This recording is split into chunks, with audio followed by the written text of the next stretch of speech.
본문의 교훈이 증거로도 번역이 된다를 중심으로 증거가 되는 교훈이란 제목으로 두 번째 말씀을 전하겠습니다. 본문의 교훈이 출애굽기에서는 증거판, 테스티머니, 십계명 돌판으로도 번역이 되고 십계명 돌판을 넣는 법궤도 증거궤, the ark of the testimony로도 번역이 됩니다. 어제는 그 증거궤 앞에 놓였던 아론의 쌍난 지팡이를 중심으로 말씀을 드렸습니다. 오늘은 역시 그 법궤 앞에 놓이는 만나 만나를 강조하겠습니다. 출애굽기 16장을 보면 출애굽한 지 2달 15일째라고 말합니다. 그때부터 곧 출애굽 후 75일째 되는 날부터 하늘에서 만나가 내립니다. 출애굽기 16장 출애굽에서 나온 후 둘째 달 15일이라 여호와께서 이르시되 하늘에서 양식을 비같이 내리리니 곧 출애굽 후 75일째부터 만나가 내립니다. 그럼 그동안은 뭘 먹었느냐? 출애굽하면서 가지고 나온 것을 먹습니다. 출애굽기 12장을 보면 양과 소, 은금, 폐물, 의복을 가지고 나왔다 말합니다. 강조점은 양과 소를 가지고 나왔다 이에요. 이집트에서 400년 노예로 살 때 했던 일이 목축이었습니다. 6월절에 각 집에서 어린 양을 잡으라 할 때 다 양을 잡습니다. 그러니까 집마다 양이 있다는 거죠. 곧 출애굽 후 75일 동안은 출애굽하면서 가지고 나온 양, 염소 이런 것을 주로 먹었을 거예요. 곧 자기 소유물을 먹은 겁니다. 그 말은 하루하루 살수록 소유물이 줄어들어요. 그렇게 살던 75일째 되는 날 하나님을 원망합니다. 물론 그전에도 물이 없는 곳으로도 원망을 해요. 그런데 이번에는 고기가 없다를 놓고 원망합니다. 고기가 없는 게 아닙니다. 자기 집에 양, 염소, 소 분명히 있습니다. 그걸 75일 동안 먹다 보니까 아까운 거예요. 그래서 하나님께 고기를 달라고 원망합니다. 그러면서 이집트에 살 때는 고깃가마를 옆에 놓고 먹으며 살았는데 하나님 따라 나와서 굶주려 죽는다라고 원망하는 말을 합니다. 히브리인들은 이집트에서 노예로 살았습니다. 어느 시대의 노예가 고깃가마 옆에 놓고 배불리 고기 먹으며 살았겠어요. 곧 하나님을 원망하기 위해서 없는 말을 지어냅니다. 그래서 하나님이 말씀하시기를 너희 안 굶어 죽게 하겠다. 하늘에서 양식을 비같이 내리겠다를 말씀해 주십니다. 그날부터 하늘 양식 만나를 먹게 됩니다. 증거가 있는 교훈으로 하면 이 사건에 이런 교훈이 있습니다. 원망해도 받을 수 있기도 하다. 이에요. 이스라엘이 만나를 먹게 된 것은 겸손히 하나님께 은혜를 양식을 구해서가 아닙니다. 원망해서 얻게 된 겁니다. 부모 자녀도 마찬가지죠. 자녀가 부모를 원망하고 부모 협박하고 그래서도 받아낼 게 있기도 합니다. 어린 자녀일수록 그렇죠. 뭐 안 사주면 밥 안 먹어 이런 식으로 부모 협박하고 원망하고 그래요. 그 원망을 마지못해서 사주기도 합니다. 주면서도 마음이 안 좋죠. 탕자로 하면 탕자가 아버지의 유산을 결국 받아냅니다. 실사판으로 만든다면 어느 가정에 이런 일 일어난다면 좋게 쉽게 받아낼 수 없죠. 이유는 유산은 아버지가 죽어야 받는 겁니다. 지금 법으로도 마찬가지이에요. 그런데 탕자가 유산을 구합니다. 그 말은 아버지 죽었으면 좋겠다는 거죠. 불효자입니다. 그리고도 아버지는 아들을 압니다. 어떻게 살았는지 알고 큰 돈이 생기면 어떻게 살아갈지도 알아요. 탕자는 허랑방탕하게 살 게 분명합니다. 아버지 쉽게 주지 않았을 겁니다. 우리 식으로 하면 아들이 도박에 빠져있다 할 때 큰 돈 달라고 하면 그 돈 어디 있을지 아버지는 아는 것과 같습니다. 큰 갈등이 있었을 거고 탕자 떼쓰고 협박하고 그래서 결국 받아냈을 거예요. 그렇게 원망해서도 받아낼 수 있는 차원이 있습니다. 문제는 하나님을 원망해서 받은 것에 끝이 좋지 않다입니다. 하나님을 원망한 세대, 출애굽 당시 20세 이상의 사람들은 하늘 양식 만나를 먹고도 가나안 땅에 못 들어갑니다. 큰 기적, 놀라운 것들 경험하면서도 결국 약속의 땅에 못 들어가요. 탕자도 마찬가지죠. 어거지로 받아낸 아버지의 유산으로 제대로 못 삽니다. 결국 되지만도 못한 인생으로 전락합니다. 증거가 되는 교훈은 이겁니다. 하나님께는 원망으로 구하면 안 된다. 이에요.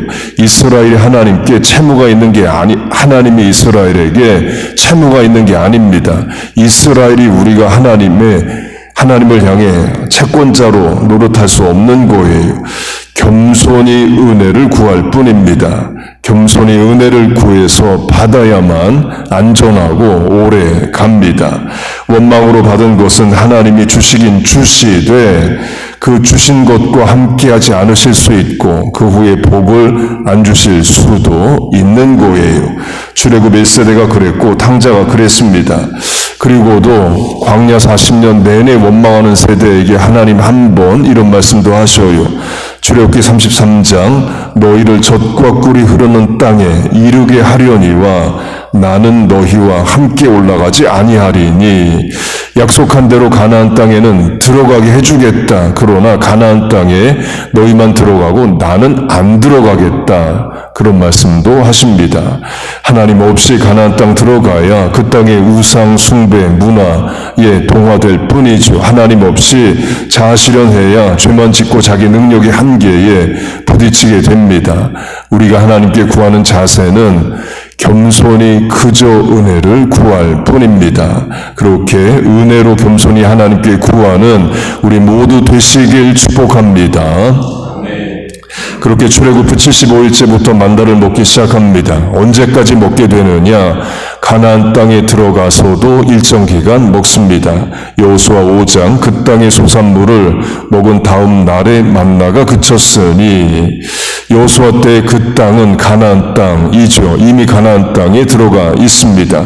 가나안 땅에 들어가서도 하나님이 일정한 기간 만나를 주십니다. 당장 먹을 게 있는 게 아니어서 그래요. 보리 농사든 밀농사든 수확물이 생길 때까지 하나님은 만나를 내려주십니다. 본문으로 하면 인자하신 하나님이셔요. 원망하는 세대 이스라엘에게 광야 40년은 물론 가나안 땅에 들어가서도 일정 기간 만나를 주십니다. 여기서 얻을 수 있는 증거가 되는 교훈은 우리가 때론 어리석게 하나님을 원망하고 불순종해도 하나님은 우리를 인자하게 대하신다 이에요. 물론 심판도 하십니다. 그러나 그 가운데서도 인자로 우리를 대하십니다. 하박국 3장으로 하면 진노 중에라도 긍휼을 잊지 마소서. 예, 긍휼을 베풀어 주셔요.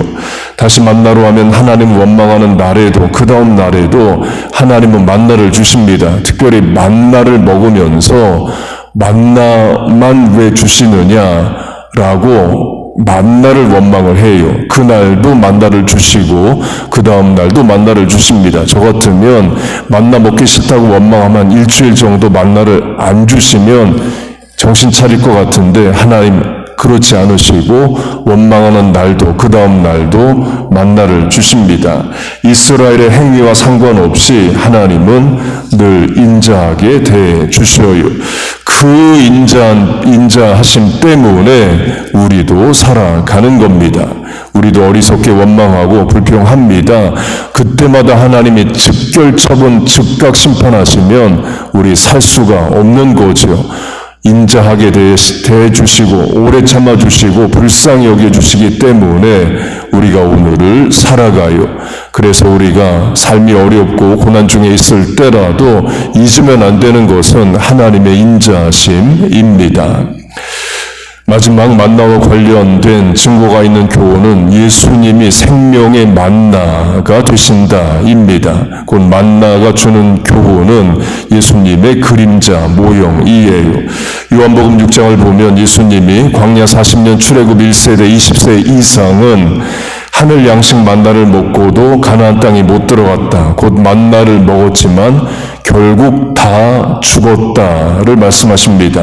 그리고 하늘에서 내려온 떡으로 그런 하늘에서 내려온 떡을 먹으면 죽지 않는다. 영생의 떡이 있다를 말씀하셔요. 그러면서 내가 그 떡이다 라고 하십니다.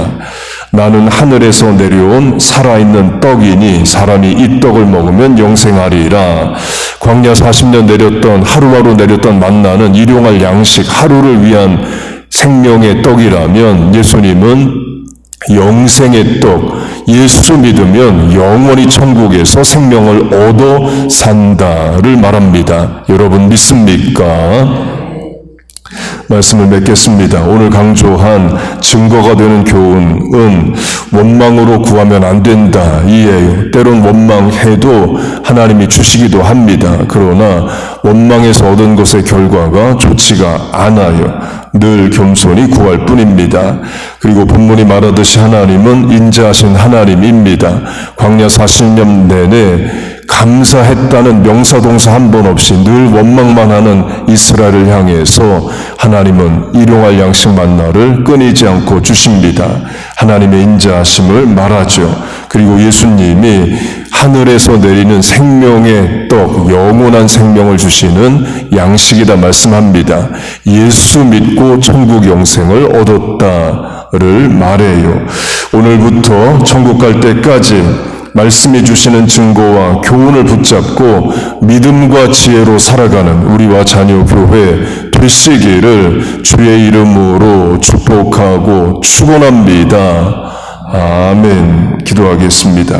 하나님 아버지, 늘 말씀을 읽고 듣습니다. 말씀이 우리에게 주는 증거와 교훈을 늘 깨닫고 살아가게 하여 주시옵소서.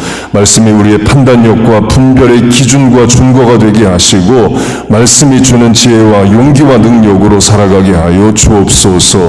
험하고 악한 유혹이 많은 세상을 살아갑니다. 말씀이 우리의 방패와 산성이 되게 하여 주옵소서. 오늘도 하루 첫 시간 하나님 앞에 드립니다. 남은 시간, 공간, 사람, 결정, 판단, 만남에 은혜와 복을 주시고 감당해야 될 일에 감당할 능력을 도하여 주시옵소서. 이 아침에 부르짖음에 간구에 응답하여 주옵소서. 예수님의 이름으로 기도하옵나이다. 아멘.